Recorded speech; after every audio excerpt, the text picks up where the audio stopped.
Hi lovely people, welcome back to my channel. My name is Leïla. On this channel I talk about personal development and my life here in Seoul, South Korea. In today's video I would like to go ahead and talk about some of the pet peeves I have when it comes to life in Korea, things that I had to get used to, things that I tolerate. So if you are interested in knowing what those are, keep on watching. So let's start with my number one pet peeve. Well, it's not my number one pet peeve, but just the first one that comes to mind, and that is recycling. And I know that sounds very controversial, but recycling in Korea is very particular, very meticulous, and time consuming and annoying and tiresome. But I have to do it. Everybody has to do it, otherwise you would get in trouble. I used to live in America, and in America, in my apartment complex, we had dumpsters on each floor, and a couple meters away, two different options: general trash and recycling. And in the recycling I could put paper, water bottle, plastic, everything. They sorted it out, not me. But in Korea I have to do it myself, and they're very particular. For example, when it comes to plastic, you have like the plastic bottles on one hand, and then you have the plastic containers separate, and then you have the plastic films that are separate, and then you have the plastic bags that are separate, and then the paper that's separate, and then the glass bottles that are separate. I mean, it is crazy, and I understand how necessary that is. Don't get me wrong, it's good for the environment, so I find peace knowing that what I do is good for the environment, and also because I don't really have a choice, because otherwise I get in trouble. But to be honest with you, if I were to go to a different country that does not require such a recycling process, I don't think I would keep up with it. But I'm in Korea, so as in Roma, you do as the people, right? So I am going to behave like a Korean person and do what's required of me. But it is I don't know, it's time consuming, and it takes space in my office still, in my like kitchen section, because mind you, I have to sort everything out myself before I go downstairs and dump it. So I would say twice a week I do trash runs, just so that things don't accumulate in my office still.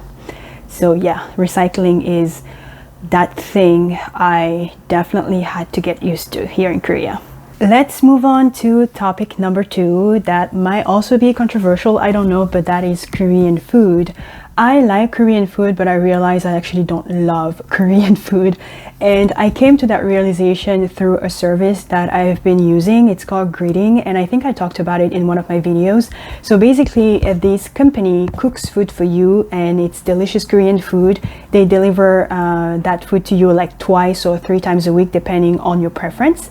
And for 2 months, I was like very happy with the service. The food was delicious, but the 3rd month, for some reason, my body just wasn't into it anymore. I was no longer excited about the food. I didn't want to eat it, and the taste just wasn't attractive to me anymore. So I stopped using the service. Now I am back to like doing my own thing, my own grocery, buying salmon, chicken, fish, and vegetables, and trying to make things happen in the kitchen. And yeah, so that was a revelation for me. I was kind of surprised to realize that I cannot handle Korean food non-stop for more than 2 weeks. I just can't. And I could do that with like different type of cuisine, but apparently Korean food is not it for me. And that is definitely something that I am still getting used to. And to be honest and to be fair, I only know probably 20% of what's available out there in terms of Korean food. I've been eating the same type of food that I know of. So maybe there's like something better out there that I'm not aware of. I don't know, but I have time to discover what's out there. But as of now, yeah, no, Korean food is definitely on my list of things that I have to deal with, tolerate. And there is this misconception about Korean food being healthy. That is not true. When you look at like their seasoning, the way they do it, they put a lot of sugar in it. So let's not get it twisted. I think their secret is just that they eat in small portions. But other than that, it's not that healthy. Just saying. And without transition, let's move on to a nasty topic, and that is toilet paper in trash bins in the bathroom. So guys might not be aware of it, but us women, when you go to a public bathroom here in Korea, you will notice that the trash bin is actually filled with nasty used toilet paper. And the reason for that, from what I've heard, is that back in the days, the way they built the pipe was I don't know, maybe not resistant enough or not big enough, but to avoid clogging the pipe, you cannot put toilet paper and flush. Therefore, people have had this habit for a very long time of just dumping the toilet paper in the trash bin. Now, the good news is they're building, obviously, new buildings these days. So it is not uncommon to go to a public bathroom and see a sign that says, hey, it is okay for you to put the toilet paper in the toilet and flush it. Don't put it in the can. But still, you know, habits die hard. People just don't care and still continue to dump it in the bin. But anyway, so yeah, that is something that is disgusting. I mean, if you are not used to it, the first time you will be like, what the hell is going on here? But when you understand the story behind it, you're like, okay, then maybe I have to do the same as well, because I don't want to clog the pipe. So one of the things you pretty much have to do when you move into your place is to inquire either with the landlord or the realtor, is it something I can dump toilet paper in or not? Because you don't want to get in trouble. You know, some new housing like mine, for example, it's fine. I can, you know, dump things in the toilet and flush it, but in some old neighborhood that might not be possible. So you might actually live in a house where you have to have a trash bin with your on the side. So yeah, that is definitely a pet peeve of mine. That is definitely something I have to deal with. It is a reality. It is what it is. What can you do, right? So let's move on to another pet peeve, or rather something that I have to deal with, which is the lack of diversity in this country. Now, my relationship with the lack of diversity here in Korea has drastically changed. Prior to moving to Korea, I was aware that this was an homogeneous society, that people were not going to look like me, and I was perfectly fine with that. I mean, my middle name is unique, so I don't mind being the only one or being the representative of a culture, an ethnicity, and whatnot. So I don't mind, right? When I arrived in Korea, I was very, very comfortable. I thought I would crave being around people that look like me, but that has actually never happened. So I'm very happy about that. And oh, and then a disclaimer to all the foreign people, especially foreign girls out there or whatever, like, you are no longer special, in the sense where people are not gonna like stop dead on the track and stare at you. Like, that doesn't happen anymore, especially not in Seoul, where they're so used to foreigners now. Unless you go to like rural Korea, or if you meet a very old person, no one is gonna stare at you. So don't worry about it. And I think that's a good thing, right? Personally, I don't live in Itaewon. I don't really hang out in Itaewon. If I stick to my routine, like work and then home, or, you know, like I can go weeks without even seeing a foreigner, and I can go weeks, no, I would say weeks without seeing a black person, days without seeing a foreigner, okay? But now that Korea is open again, when you go to Hongdae, like, they're everywhere. Not black people, but like Westerners are everywhere. So it's no longer something special.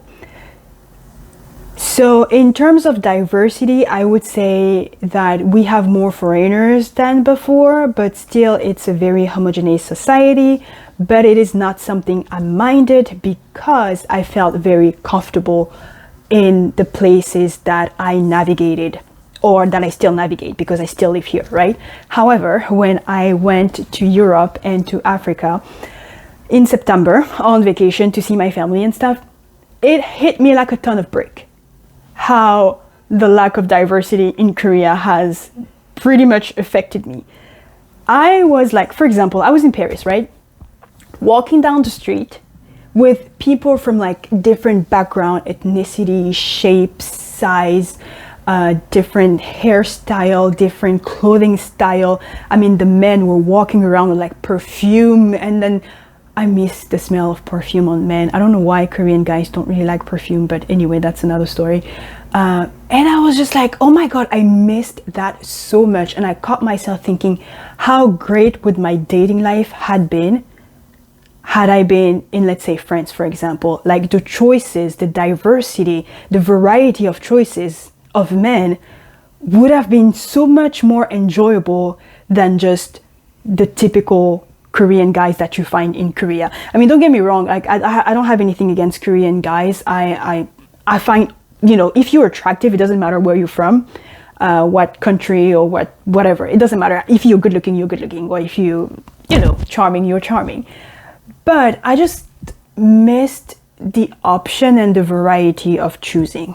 It's like you're going to a buffet and you have like different types of food that you can have, and then you're going to this one restaurant where they only have this one dish or maybe a second dish and that's it. You see what I mean?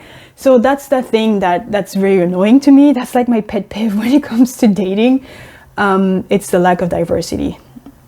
Yeah, but other than that, I'm in an homogeneous society. I made a choice to be here and it is what it is, and so far it hasn't really affected me. So, but yeah, the lack of diversity is something that now when I look back at it, I'm like, yeah, I may have shot myself in the foot here, but we'll see how that goes. So let's talk about some pet peeves that I have here when it comes to life in Korea. The one thing would be spitting everywhere. This is just so disgusting because they don't do it in a discreet manner.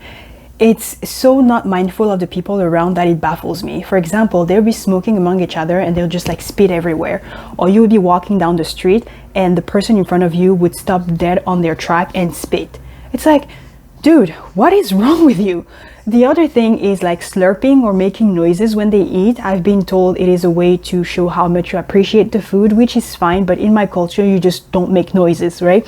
So it's hard for my brain to tolerate that, especially like when it comes to like soup and people are like slurping or when they're talking with their mouth open. It's like, come on now. But I think it depends. I would usually see men doing that, men of a certain age. But yeah, it's kind of a common thing. So something I have to tolerate. Another thing that's disgusting, really, really disgusting, and I just don't understand.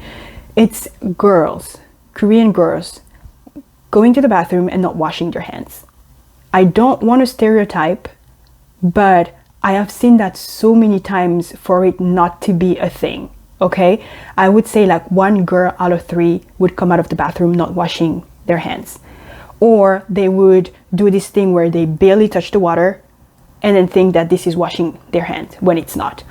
And I have been to many countries, okay? I've used public bathrooms in many countries and I've never met girls as nasty as the Koreans. I am sorry, I just have to say it. But again, it's not everyone, but it is so common that you wonder, what are the guys doing there? Do they wash their hands too? And then you kind of like think of all the consequences of such nasty behavior, like the Ajuma who goes back and make you food, or the girl who goes back and touch her boyfriend's face. It's just like, oh, people, like, seriously. Anyway, let's move on to another one, not so disgusting. It's not holding doors. I don't know why. I don't have an explanation for it. They just don't.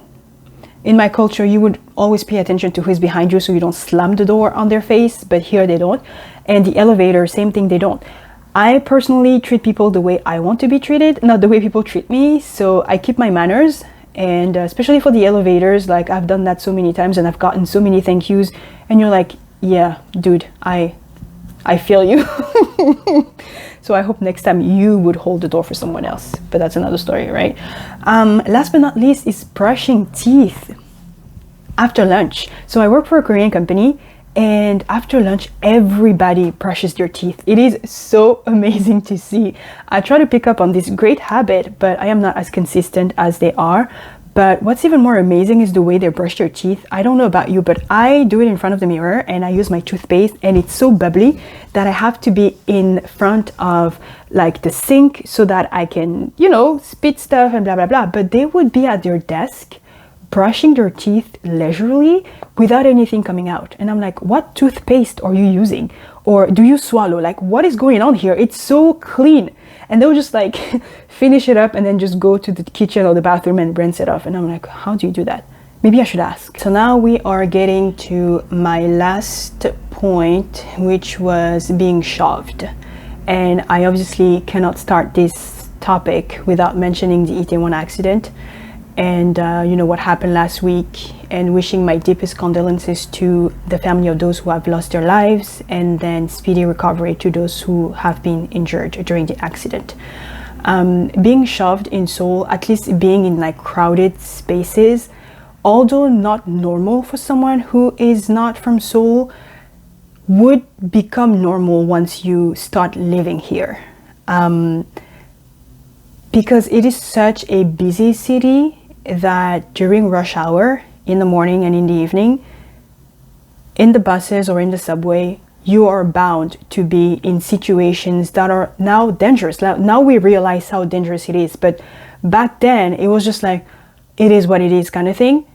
But it's not supposed to be what it is. You know what I mean? I mean, it's just, I don't know, it's crazy. So basically what happens is during rush hour, people are trying to get in or get out. So you would be squeezed when you are inside the train or inside the bus, but you would also be squeezed when you get out and you're like in the station walking, trying to exit. And we look like cuddles, to be honest with you. And I have experienced that situation so many times where some people will literally like pull out their phone and start filming because it looks crazy. It is crazy. But back then, we didn't really think much of it because, you know what, we're all walking in the same direction. Okay, what can possibly happen? But you don't know what can happen. It could be like a panic. It could be, I don't know. Anyway, so that is something, if you live in Seoul, you have to get used to. Something that's part of your daily life, basically. And that's something that really bothers me. So what you can do is you can avoid those rush hour. Thank God I start work at 11. Therefore, by the time I go to work, it's pretty okay. And I get off work at 6, which is rush hour, depending on which station you take. If it's Apjeong, it's insane. If it's like Gangnam Station or like around that area, or Yeouido, blah, blah, blah. So yeah, but it's part of life here. So that is something that I find annoying, very annoying. But we just have to deal with it. Thank you so much for taking the time to watch this video. I hope you enjoyed it. If so, please like, subscribe, share, do whatever you feel comfortable doing. If you have lived in Seoul or currently live in Seoul and you have pet peeves or things you find annoying, uncomfortable, things you tolerate, things you are still getting used to, please share those in the comment section. I would be interested in reading that. In the meantime, take very good care of yourselves and your loved ones, and you will see me in the next video. Bye.